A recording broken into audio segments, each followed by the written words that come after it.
السلام عليكم ورحمة الله وبركاته. إن الحمد لله نحمده ونستعينه ونستهديه ونستغفره ونؤمن به ونتوكل عليه ونعوذ بالله من شرور أنفسنا وسيئات أعمالنا من يهده الله فلا مضل له ومن يضلل فلا هادي له. أشهد أن لا إله إلا الله وحده لا شريك له وأشهد أن محمدا عبده ورسوله. اللهم صل على محمد وعلى آله وأصحابه ومن تبعهم بإحسان إلى يوم الدين. قالوا سبحانك لا علم لنا إلا ما علمتنا إنك أنت العليم الحكيم ولا حول ولا قوة إلا بالله العلي العظيم. على الله توكلنا. اللهم ربنا افتح بيننا وبين قومنا بالحق وأنت خير الفاتحين. اللهم ارفع عنا البلاء والوباء والزنا والربا والفتن ما ظهر منها وما بطن.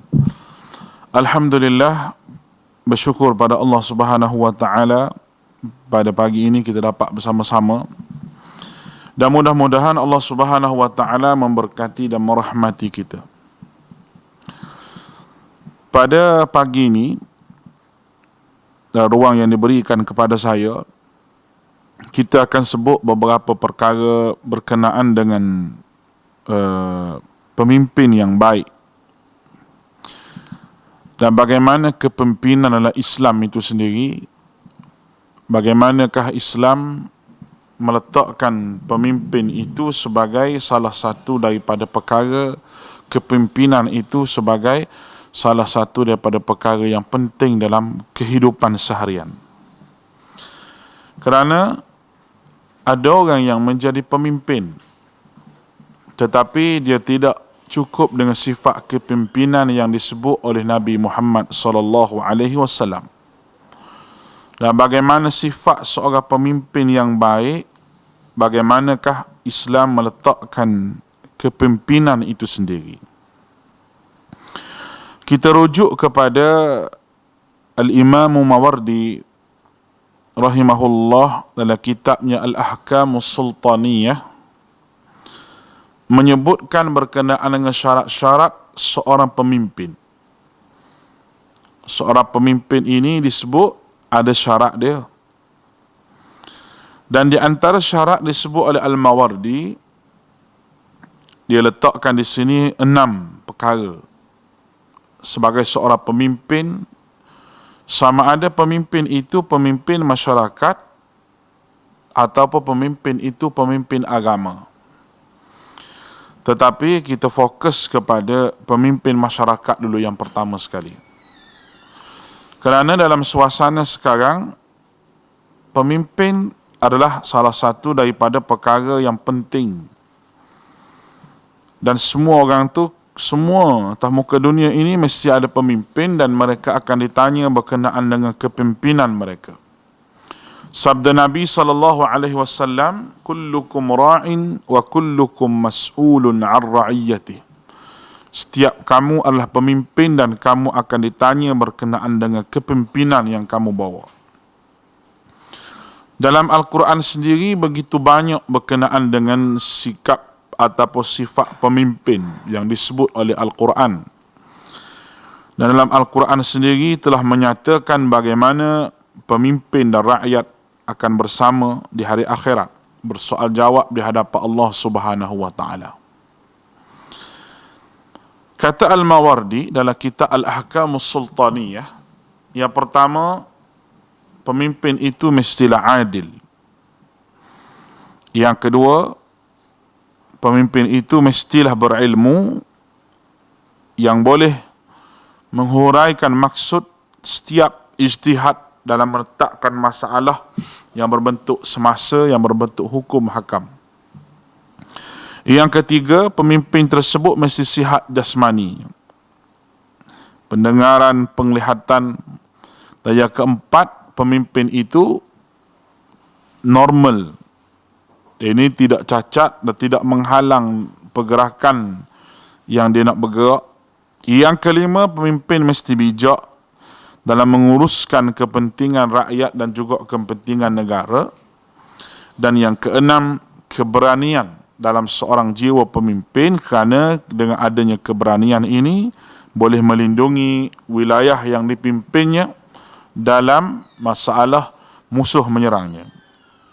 Baik. Nilai yang lebih dalam daripada itu, iaitu seorang pemimpin mesti menjaga kebajikan rakyatnya. Dan pemimpin mesti hidup dalam keadaan kesabaran. Kerana itulah asas kepada kepimpinan. Apa yang kita nak sebut di sini bahawa sebagai seorang pemimpin, apabila mengeluarkan arahan, sesuatu arahan, maka yang pertama sekali arahan itu mestilah tidak memudaratkan, sama ada mudarat peribadi ataupun mudarat itu berbentuk umum.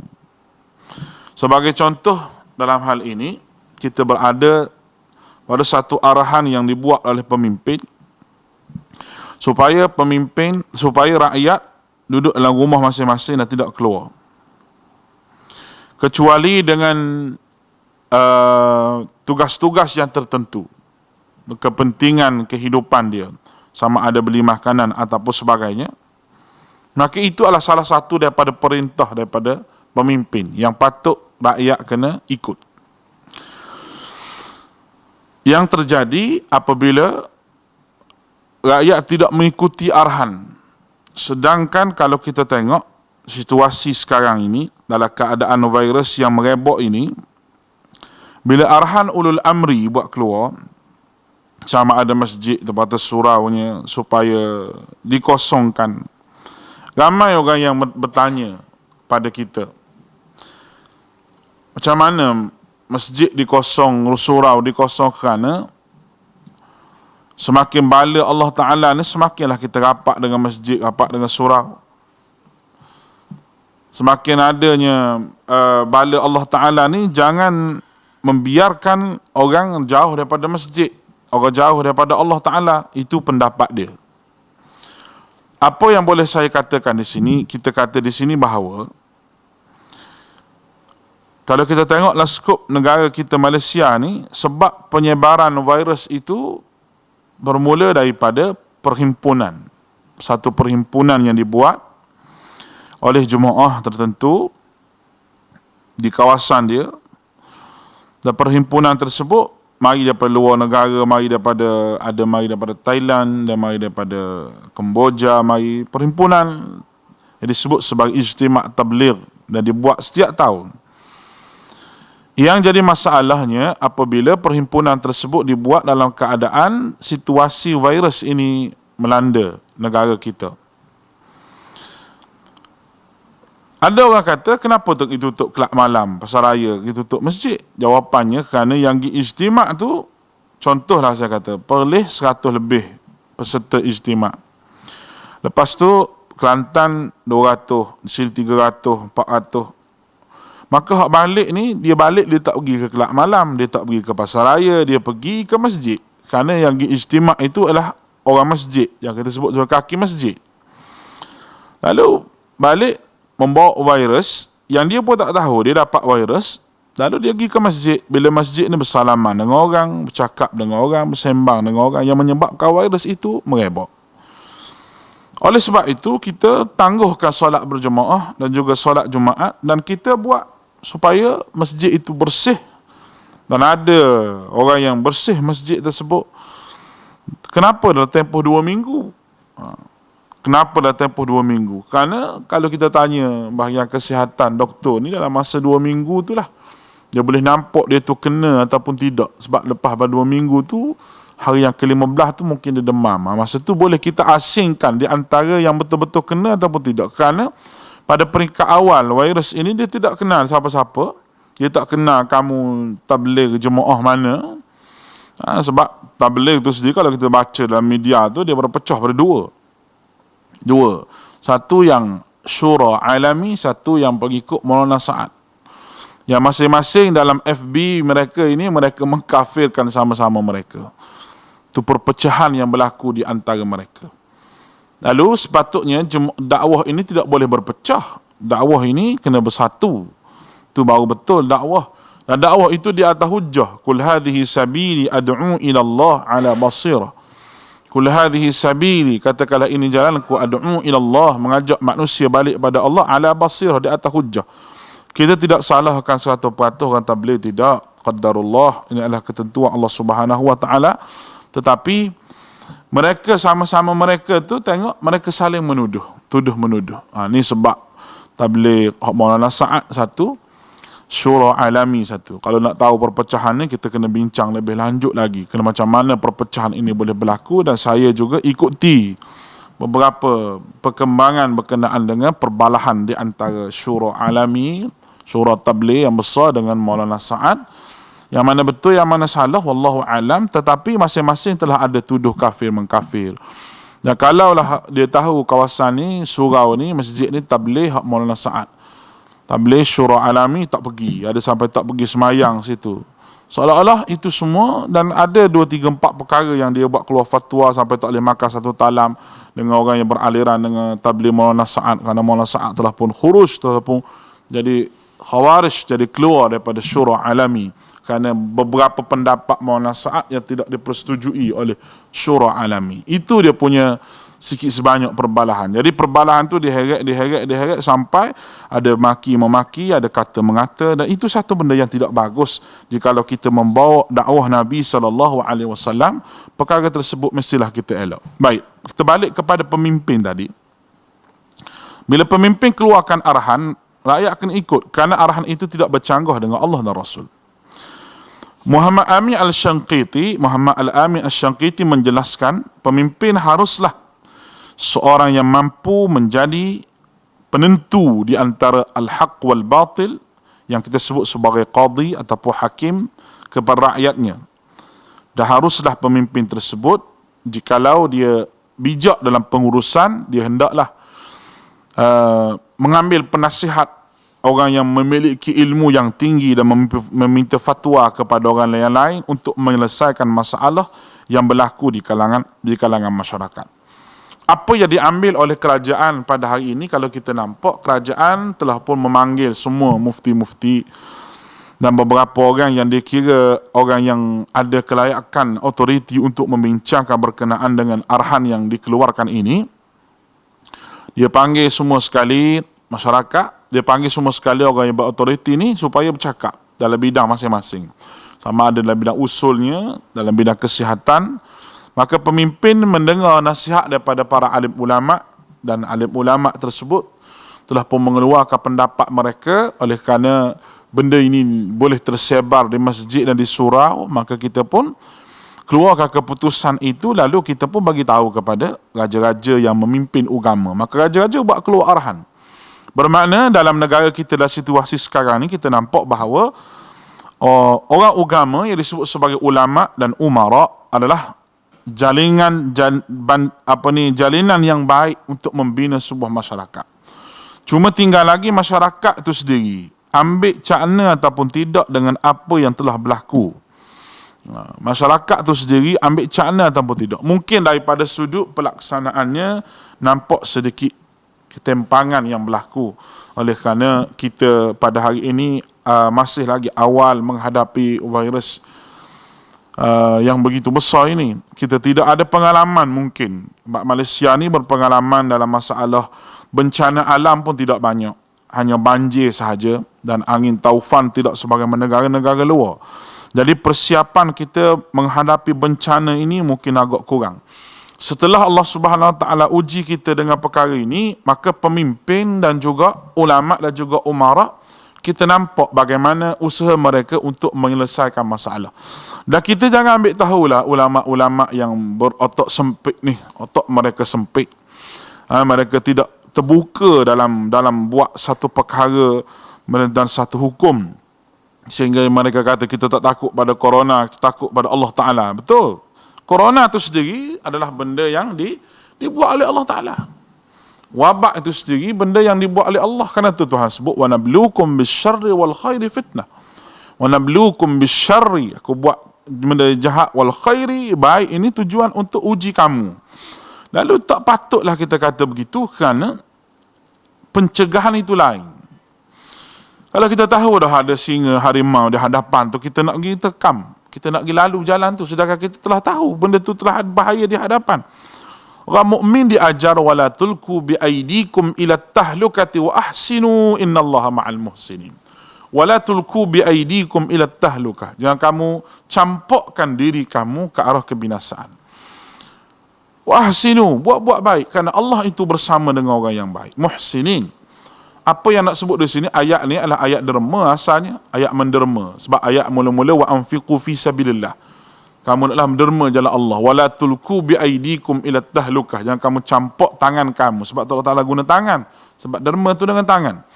Tetapi kalau kita nak terjemah dengan cara umum ayat ini, wala tulku bi aidikum ila tahlukah, jangan kamu campakkan diri kamu ke arah kebinasaan.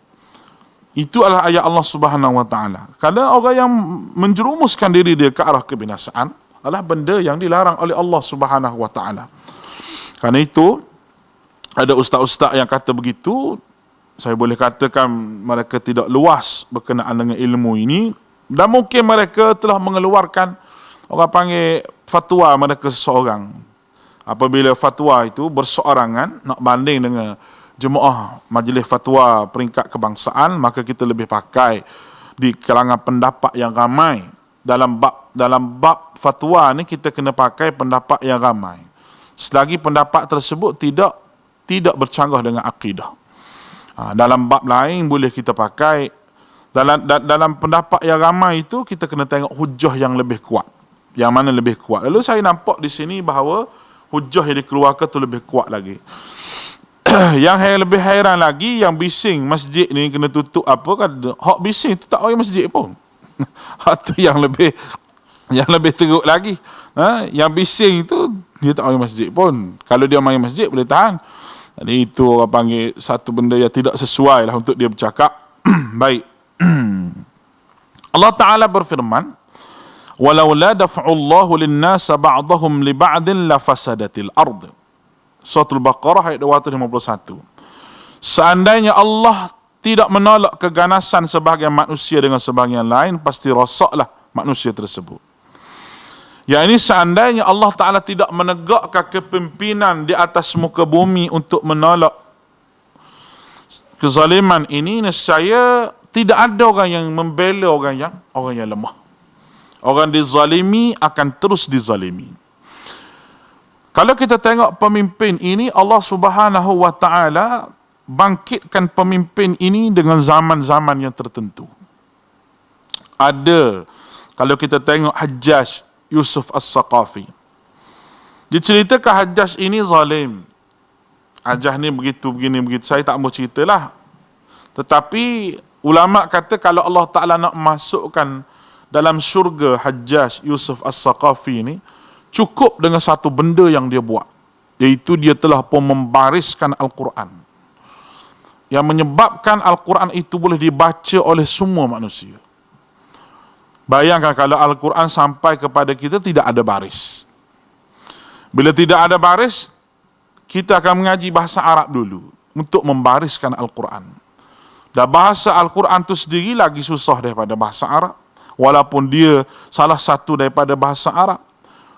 Maka berkata ulama dalam bab ini, kalau Allah nak ampunkan kezaliman Hajjaj Yusuf As-Saqafi dan nak masuk ke dalam syurga, cukup dengan satu perkara yang dia telah buat, iaitu dengan dia membariskan Al-Quran itu sendiri.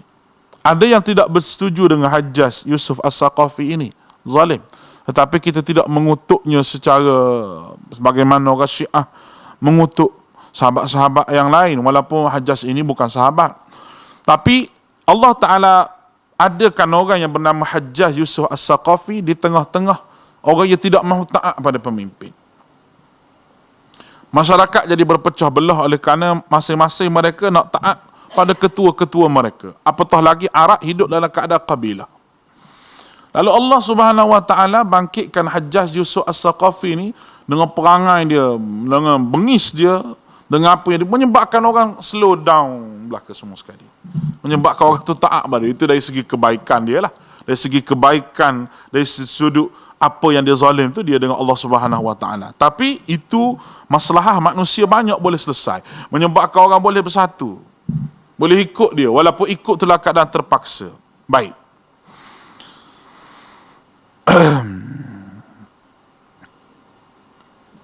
Allah Subhanahu Wa Taala menahan orang yang zalim daripada buat zalim.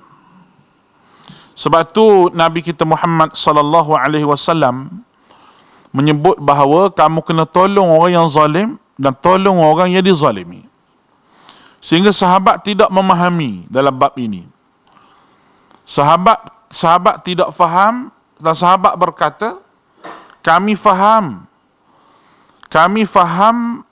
kami boleh tolong orang yang dizalimi. Menolong orang yang dizalimi, kami faham.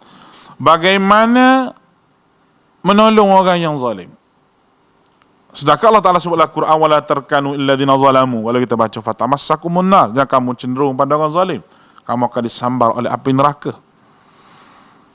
Kezaliman itu macam mana kami nak tolong? Sedangkan dia tu zalim. Kalau tolong orang nak zalim, kami faham.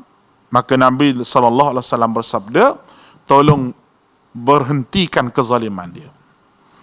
Dengan cara macam mana kita boleh tolong untuk berhentikan daripada dia buat zalim. Itu adalah arahan Nabi SAW. Abu Hurairah telah meriwayatkan bahawa Nabi SAW telah pun bersabda, salasatun la taruddu da'watuhum, 3 golongan yang tidak ditolak doanya. Al-imamul adil, pemimpin yang adil, dan as-saim hatta yaftura wa da'watul mazlum, doa pemimpin yang adil, orang yang berpuasa ketika mana dia berbuka, dan doa orang yang dizalimi. Pemimpin yang adil dimasukkan dalam doa ni diterima oleh Allah. Bermakna pemimpin yang zalim, doanya tidak diterima oleh Allah Subhanahu Wa Taala, kalau kita nak faham daripada apa yang disebut ini.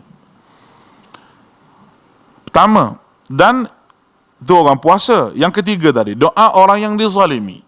Orang yang dizalimi oleh pemimpin ataupun siapa sahaja. Dan Nabi SAW pernah sebut lagi bahawa kamu kena takut doa orang yang kena zalim. Kerana doa itu mustajab dan diterima oleh Allah Azza wa Jalla. Dan Nabi bersabda lagi, kelebihan pemimpin yang adil ini, dalam hadis, 7 golongan yang termasuk di bawah zillihi, di bawah naungan arasy Allah Subhanahu Wa Taala di hari akhirat. Di saat semua manusia berhimpun di hadapan Allah Ta'ala, ada 7 yang dinaungi di bawah naungan arasy Allah. Berhimpun di hadapan Allah itulah saat yang memeritkan, saat yang cukup-cukup susah, saat yang cukup-cukup menderita. Kerana yang pertama sekali, manusia kena tunggu untuk dikira pembalasan sama ada baik dan buruknya. Manusia itu ditunggu di hadapan Allah Ta'ala. Dan waktu menunggu itu lebih lama daripada waktu hisab. Kerana waktu hisab itu amatlah mudah. Kerana Allah Subhanahu Wa Ta'ala itu sebut, wa kafa bina hasibin. Aku yang paling reti, yang paling pandai dalam masalah menghisab, menghitung manusia ni. Maknanya soal hisab, Allah Subhanahu Wa Ta'ala telah pun tulis segala amal manusia. Allah Ta'ala telah pun catat, rekod semua sekali. Tidak ada masalah. Cuma nak tunggu saat dihisab itu lama. Di saat tengah panas semua tu, ada 7 golongan di bawah naungan arasy Allah. Di antaranya al-imamul adil, pemimpin yang adil. Tadi doa mustajab, sekarang ni di akhirat diletak di bawah naungan arasy Allah Subhanahu Wa Ta'ala. Dan ada lagi kata Abu Hurairah, berkata, amal seorang imam yang adil, pemimpin yang adil terhadap rakyatnya sehari lebih utama daripada seorang ahli ibadah yang beribadah di tengah masyarakat, tengah keluarganya selama 100 ataupun 50 tahun. Maknanya, cuba kita bayang jikalau pemimpin itu adil, dia akan buat keadilan kepada rakyatnya. Hasil daripada keadilan yang dia buat pada rakyat itu menyebabkan orang boleh hidup dengan sejahtera. Baiknya seorang pemimpin membuat satu dasar ataupun satu undang-undang, apabila dia buat itu, manfaatnya cukup banyak pada masyarakat. Lepas tu bila kita kata pemimpin ini, kalau dia nak buat pahala, ikhlas kepada Allah Subhanahu Wa Taala, tidak ada yang lain, tidak ada nak. Kalau Malaysia ni sistem demokrasi, tidak nak undi orang, tidak nak penyokong, tapi dia buat baik itu kerana rakyat yang pilih dia. Mengundi ni sebenarnya salah satu daripada tanda bai'ah kita dengan seseorang yang kita setuju tu. Undi ni. Bila kita undi seseorang bermakna kita bai'ah dengan dia. Bai'ah ni makna apa? Kita memberi kepercayaan kepada dia. Sebab tu kita undi sama ada, kita undi tu dua perkara. Kita pilih secara orang tu personal dia, tak kira mana-mana parti. Kita pilih personal dia. Kalau kita pilih orang ni jadi pemimpin, dia boleh selesai masalah rakyat. Kalau orang yang pilih parti, belum tentu. Sebab kadang-kadang dasar parti itu lain. Parti ni begini, dia kena ikut ketua parti dia. Tapi kita kira orang tu boleh bekerja dengan masyarakat. Orang tu boleh duduk dalam masyarakat. Orang tu boleh tengok masyarakat tu. Lalu kita pun pilih dia.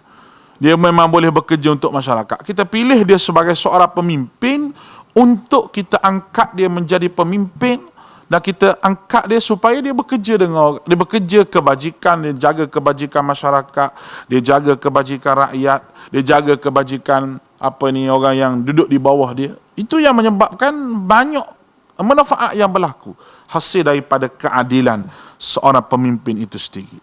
Baik. Qais bin Sa'id berkata, sehari bagi imam yang adil lebih baik daripada ibadah seorang di rumah selama 60 tahun.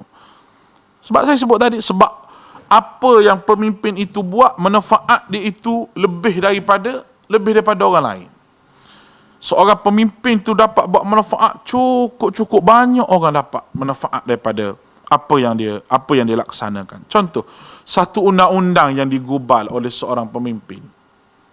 Digubal undang-undang yang menyebabkan undang-undang itu jaga masalah nyawa, jaga masalah rakyat, jaga masalah seduk makan minumnya, jaga makan minum rakyat. Dan kezaliman itu berlaku kalau kita tengok disebut tadi oleh kerana pemimpin yang zalim. Memang betul, tepat. Kerana kezaliman yang berlaku itu kita nampak di sini, bila berlaku kezaliman, kalau sudut makanan rakyat tak cukup makan.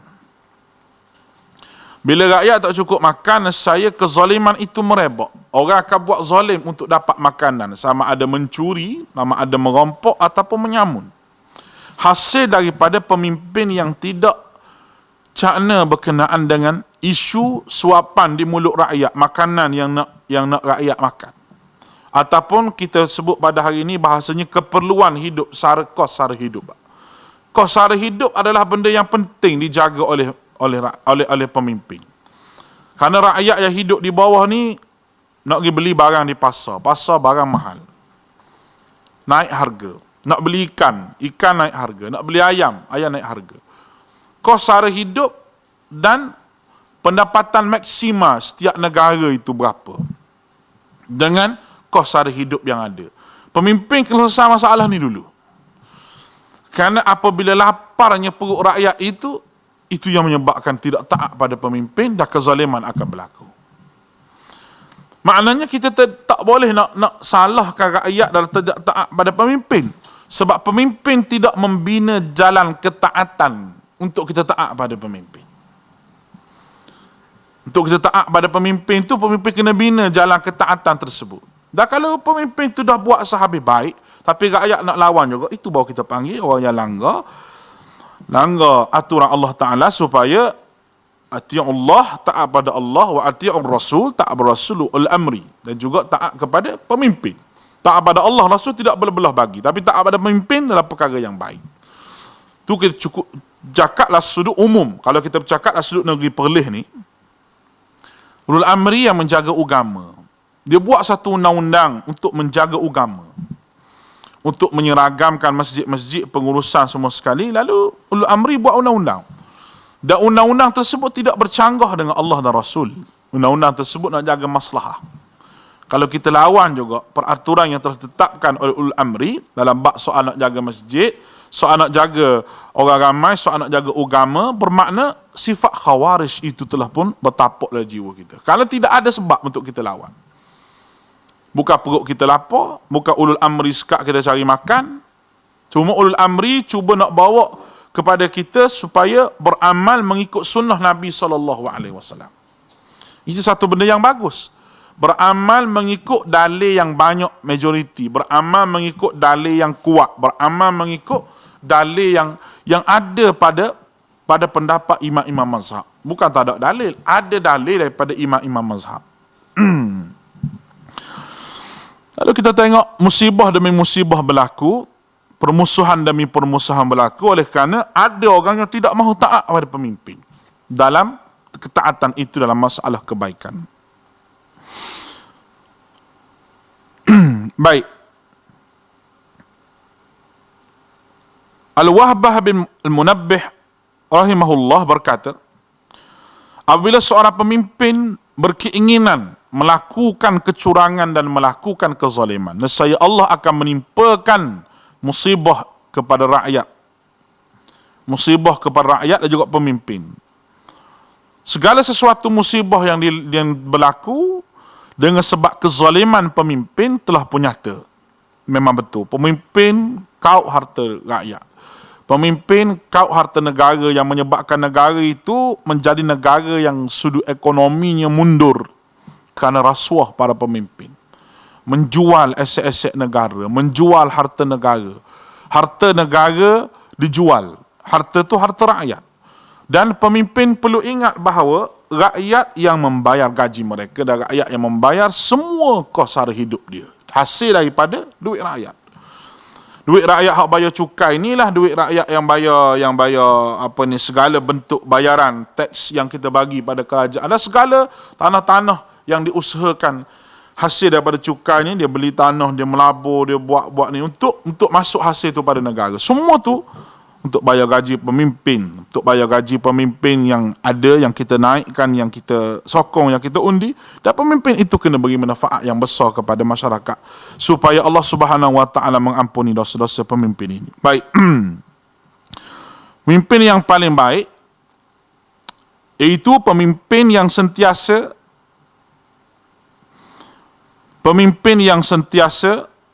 berhemah dalam tindakan dan menegakkan keadilan. Pemimpin yang baik adalah pemimpin yang rasa bersalah kalau tidak tunaikan janji kepada rakyat. Dia adalah pemimpin yang baik. Pemimpin yang jahat, pemimpin yang tidak rasa apa-apa, telah dapat kuasa kepada dia, dia lebih suka membuat kezaliman berbanding daripada kebaikan. Dan yang keduanya, yang pertama kita sebut adil. Yang keduanya, seorang pemimpin juga hendaklah memiliki sifat pemaaf. Sifat pemaaf ni ibarat mahkota bagi seorang raja. Firman Allah Ta'ala, khudhil afwa wa'mur bil ma'ruf wa'arid 'anil jahilin. Suratul A'raf ayat 199. Jadilah engkau pemaaf dan suruhlah orang yang mengerjakan ma'ruf serta berpaling daripada orang-orang yang bodoh. Dan Allah Ta'ala juga memberi tahu pada kita surah Ali Imran ayat 134, alladzina yunfiquna fis sarra'i wad dharra'i wal kadhimil ghaidha wal 'afina 'anil nas wallahu yuhibbul muhsinin. Itu orang-orang yang memaafkan, orang yang menafkahkan harta baik di waktu lapang ataupun di waktu sempit, dan orang yang menahan amarahnya dengan memaafkan kesalahan orang lain, Allah menyukai orang yang membuat kebajikan. Itu di antara ayat-ayat Allah Subhanahu Wa Taala. Dan Aisyah radhiyallahu anha disebut bahawa dia kata, aku tidak pernah melihat Rasulullah SAW membalas dendam terhadap kezaliman yang dilakukan terhadap beliau. Hanya sahaja sesuatu dari hukum Allah yang dilanggar. Bahkan tidak ada sesuatu yang dapat menghadang kemarahan Nabi SAW. Nabi tak pernah marah orang yang buat khianat kepada dia, kecuali orang tersebut melanggar arahan Allah Subhanahu Wa Taala. Nabi cukup-cukup marah. Itu sifat pemaaf yang ada pada Nabi SAW. Oleh kerana itu, semasa pembukaan kota Mekah, hari ini Nabi kata adalah hari yang memaafkan, bukan hari yang menghukum. Kemaafan ini dari sudut peribadi. Peribadi seorang pemimpin itu, kalau orang buat salah, buat silap, kita maafkan. Tetapi kita tidak boleh memaafkan dosa yang berkait di antara orang yang A, yang B. Dosa dua orang ni. Kita orang tengah-tengah. Kita nak tolong maafkan, tak boleh. Jika kita selesai masalah tu dengan baik. Contoh, kalau seorang pemimpin ambil harta rakyat, naiklah pemimpin yang lain. Ni soal ni dia dengan rakyat. Bila dia dengan rakyat, kena hadapkan ke mahkamah. Kena buat pertuduhan di mahkamah. Dan tuduh itu semestinya salah lagi. Baru dia tuduh. Perbicaraannya banyak. Selesai, kena hukum. Kena hukum. Kerana kalau duit tu diambil, kena pulang balik duit tersebut. Duit hak rakyat diambil itu kena pulang balik. Kalau duit tu dah habis dan sebagainya, dia kena usaha ataupun dia dihukum kerana mengambil duit rakyat. Bukan pemimpin yang selepas pada ni memaafkan, dia tak apalah maafnya. Itu bukan istilah maaf. Kerana harta tu melibatkan orang yang ketiga. Tetapi, kalau dia tu, orang buat zalim pada dia, tiba-tiba dia naik jadi pemimpin. Lalu dia memaafkan orang tu. Sebagaimana orang buat zalim pada Nabi Muhammad sallallahu alaihi wasallam. Nabi kita Muhammad sallallahu alaihi wasallam tidak sama sekali membalas dendam terhadap apa yang orang telah buat kepada dia. Kata Uyainah bin Hisn, masuk menemui Umar bin Khattab. Dia berkata, "Hai Ibn al-Khattab, ya Ibn al-Khattab, wahai Ibn al-Khattab," itu Umar, "demi Allah, engkau tidak memberi kami secara cukup dan engkau menghukum di antara kami secara adil, dan tidak menghukum secara kami di antara kami dengan adil." Marahlah Umar dan beliau ingin memukulnya. Salah seorang saudaranya berkata, "Amirul Mukminin, sesungguhnya Allah Subhanahu wa taala berfirman, khudhil afwa wa'mur bil ma'ruf wa'rid 'anil jahilin." Jadilah engkau pemaaf dan suruh orang mengerjakan ma'ruf serta berpaling daripada orang yang bodoh. Sungguhnya dia termasuk, dan sesungguhnya dia termasuklah orang yang bodoh. Demi Allah, ketika mendengar ayat yang dibacakan tadi, Umar tidak jadi memukulnya, kerana Umar salah seorang daripada yang komitmennya, yang dia betul-betul mengikuti kitabullah. Banyak kisah Umar ini, bila dia nak marah, dia dibaca ayat Quran, dia jadi lembut. Kerana dia seorang yang betul-betul berpegang dengan Al-Quran. Dalam kisah Rasulullah SAW wafat, juga Umar macam tak sedar. Umar ni dia jadi sayang sangat ke orang tu, tak sedar. Siapa yang kata Rasulullah wafat ni, aku nak pukul dia dengan tongkat ini. Lalu Abu Bakar yang datang membacakan ayat dia. Ayat iaitu, Muhammad itu Rasulullah, afa immata au qutilan qalabtum ala aq. Muhammad itu Rasulullah, kalau dia mati ataupun terbunuh dalam peperangan, adakah kamu nak balik semula pada agama kamu? Itu antara benda yang dibaca. Umar kata, seolah-olah aku lupa bahawa innaka mayyitun wa innahum mayyitun. Kalau kamu mati, Muhammad mati, kamu juga akan mati. Aku seolah-olah lupa bahawa ayat itu adalah Quran. Dalam kisah ini, begitu juga orang kata pada Umar, kamu tidak adil wahai Umar. Kamu menghukum di antara kami tidak adil. Umar marah dan nak pukul orang tu. Nak pukul. Tetapi dia ditenangkan dengan ayat tadi supaya memaafkan, supaya mengerjakan yang ma'ruf dan jangan ambil tahu perkara-perkara dibawa oleh orang yang bodoh ini. Itu pemaaf. Yang ketiga, pemimpin kena ada kasih sayang. Kerana sabda Nabi SAW, irhamu fil ardi yarhamukum fi man fis sama. Sayangilah orang di bumi, nescaya Allah akan sayang kepada kamu. Kamu akan disayangi oleh penduduk langit. Pemimpin yang adil, pemimpin yang memaaf, bersifat pemaaf, pemimpin tersebut disayangi oleh rakyat. Dan bagaimana pemimpin dia sayang oleh rakyat? Bila seseorang itu sayang pada seseorang, saya dia akan taat. Dia akan mentaati sebab dia sayang. Banyaklah sejarah yang pemimpinnya disayangi oleh rakyat dan ditaati dan tidak berlaku lagi sebarang perkara-perkara yang merosakkan muka bumi apabila pemimpin itu betul-betul meletakkan keadilan dan pemaaf itu sebagai tali pengukur untuk dia jadi pemimpin. Baik.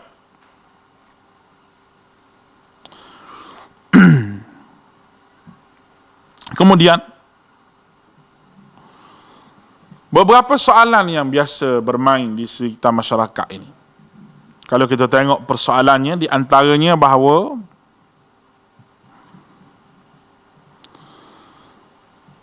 taat pada pemimpin ini termasuk daripada taat pada Allah dan Rasul. Sebaliknya durhaka kepada seorang pemimpin adalah durhaka kepada Allah dan Rasul. Bagaimana? Baik.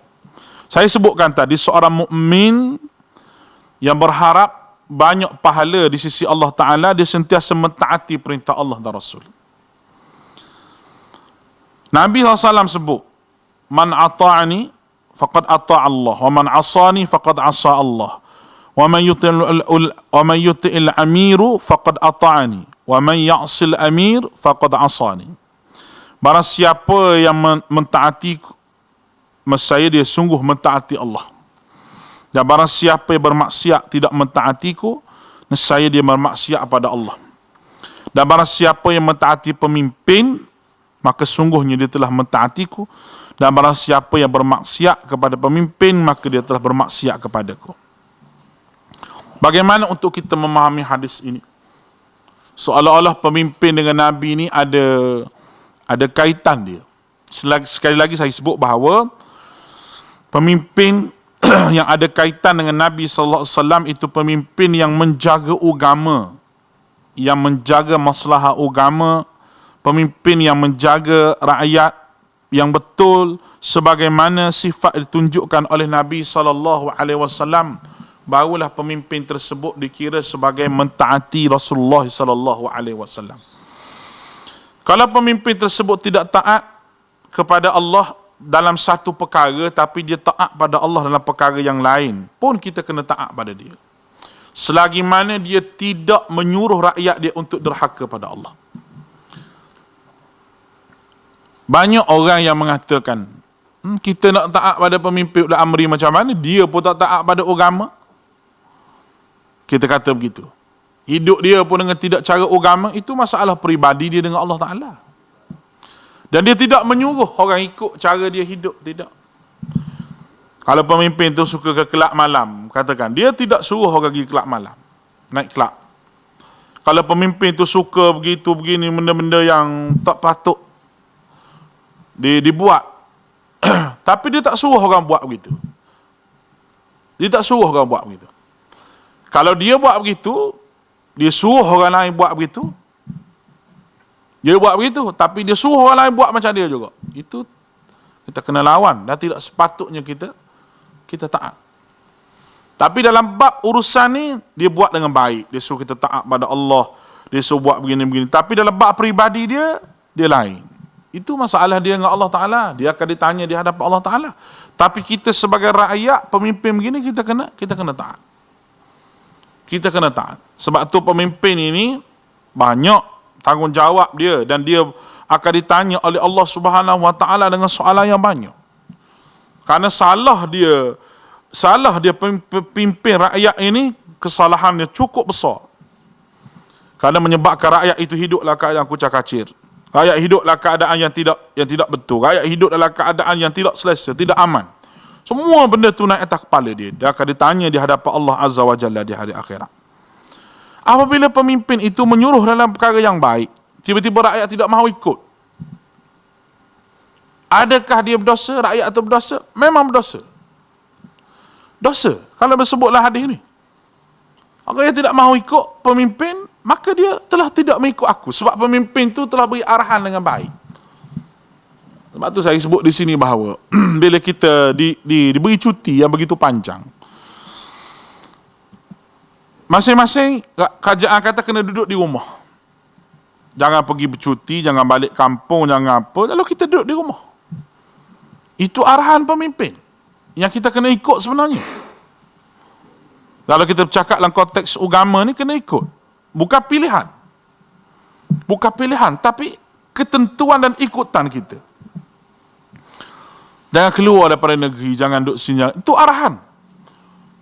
Betapa banyaknya duit negara habis untuk menyekat virus ini. Kita tengok China sampai lumpuh ekonomi. Itali lagi teruk. Kalau kita baca satu cerita daripada orang yang send pada saya tu, memang Itali telah pun jadi kelang kabut, ribu-ribu orang yang mati kerana kerajaan bagi cuti, balik kampung. Balik kampung halaman dengan membawa virus tersebut. Bila balik bawa virus, last sekali orang tua di kampung hak tidak kena virus semua habis kena.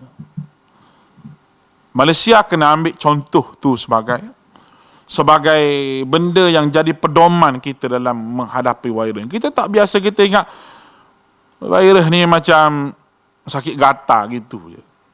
Sakit kulit gitu je. Sedangkan apa yang diberitahu oleh doktor kepada saya sendirilah, apa yang beritahu doktor, bahawa benda tu berat. Benda yang boleh berjangkit dengan siapa sahaja. Siapa sahaja. Yang kita tidak tahu. Lepas tu kedai makan di arah tutup. Ada lagi kedai makan yang buka. Selangor yang begitu banyak kes. Ada lagi pasar malam yang dibuka dengan begitu meluas sehingga polis kena pergi halau. Itu semua contoh-contoh orang kita tidak ambil, tidak ada ilmu dalam bab taat kepada pemimpin ini. Sebab tu dalam ketaatan pada pemimpin, orang kita ni kena ada ilmu. Kena ada ilmu. Dan ilmu ni, ilmu yang disuruh oleh Nabi kita SAW, itu ilmu berkenaan dengan taat kepada pemimpin ini.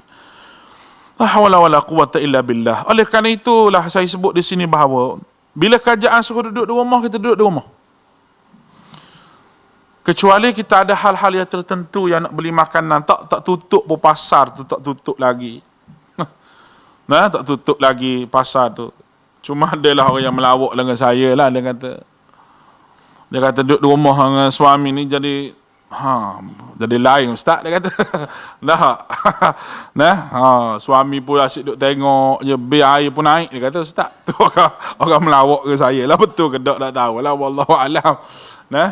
Kalau orang tertua zaman dulu, dia kata orang kaya tu sikit anak sebab rumah dia luas, dia kata. Orang miskin tu ramai anak sebab rumah dia sempit. Dia berlari-berlari kat tu juga, dia kata. Itulah benda yang disebut lah.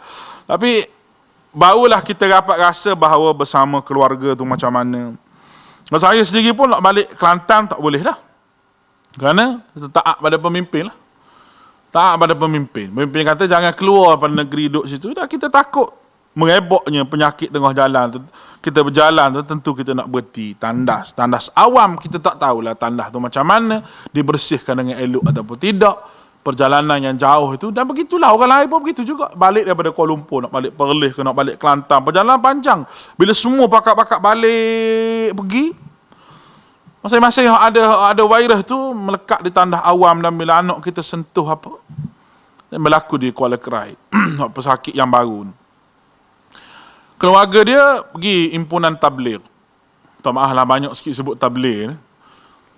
Pergi himpunan tabligh. Lepas tu balik, nak singgah makan nasi di rumah dia, Kuala Kerai. Singgah makan nasi. Bila keluarga mari, panggil lah lagi. 2, 3, 4 orang keluarga, sama keluarga rumah dekat-dekat. Ni cerita betul lah bila dia duduk situ. Orang tu sendiri dia tak tahu yang dia tu kena coronavirus sebab daripada awalnya tak nampak. Dan tempoh lepas pada 14 hari tu baru nampak demam dan sebagainya.